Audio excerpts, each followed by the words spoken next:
Hello দর্শক ভাই ও বোনেরা, আজকে তোমাদের সামনে একটা গল্প তুলে ধরবো বাস্তবের মতন এই গল্পটা। তো আশা করি অনেক ভালো লাগবে। পুরাটা গল্প তোমরা শুনবা মনোযোগ সহকারে। তো আমি শুরু করলাম সেই গল্পটা, তোমরা শুনতে থাকো।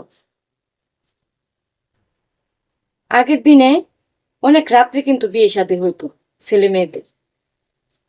তো হঠাৎ একদিন আমার বিয়ে ঠিক হইছে। তো রাত্রের বাজে 12টা। তখন বরযাত্রীরা আসলো, সবাই আসলো। সবাই আসার পরে কাজী আসলো, আসার পরে যখন বিয়ে পড়াবে, আমাকে যখন বিয়ে পড়াবে, তো হঠাৎ করে